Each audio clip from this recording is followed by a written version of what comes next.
आज जब रुचि सफाई कर रही थी तो फिर से अपनी डिग्रियों का पुलिंदा खोलकर बैठ गई। कितना शौक था उसे पढ़ने का। किताबों से उसकी ऐसी दोस्ती थी कि सब उसे किताबी कीड़ा बुलाते।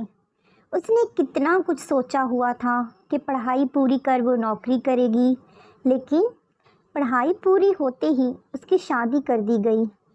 एक दो बार उसने कोशिश भी की अपने पति से नौकरी के बारे में बात करने की, लेकिन उसे यह कहकर चुप करवा दिया गया कि जब वो अच्छा खासा कमा रहा है तो उसे क्या ज़रूरत है नौकरी करने की।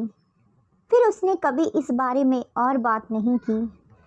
बच्चे होने के बाद कुछ और सोचने का समय ही नहीं था। हाँ, कभी कभी जब डिग्रियों वाली फाइल हाथ लगती तो मन दुखी हो उठता कि क्यों क्यों रात भर जाग जाग कर पढ़ाई की, जबकि उसकी अनपढ़ माँ उससे ज़्यादा अच्छे से घर संभाल लेती है। और फिर एक दिन कोरोना का कहर आया, लोग घरों में कैद हो गए। रुचि का पति भी घर से ही काम कर रहा था।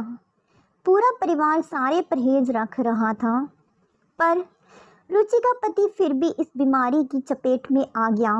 उसे अस्पताल में रखा गया, इलाज चला, लेकिन वो ज़िंदगी की लड़ाई हार गया।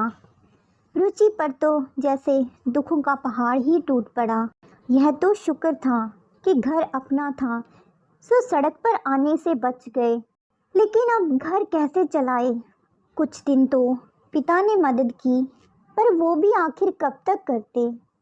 जब लॉकडाउन खुला तो रुचि ने अपनी डिग्रियों वाली फाइल निकाली और निकल पड़ी नौकरी ढूंढने। बड़ी मुश्किल से उसे एक नौकरी मिली। पगार चाहे कम थी, पर इन हालातों में उसके लिए बहुत बड़ा सहारा थी। उसने अपनी डिग्रियों को नज़र भर कर देखा और उसे एहसास हुआ कि उसकी सालों की मेहनत व्यर्थ नहीं गई।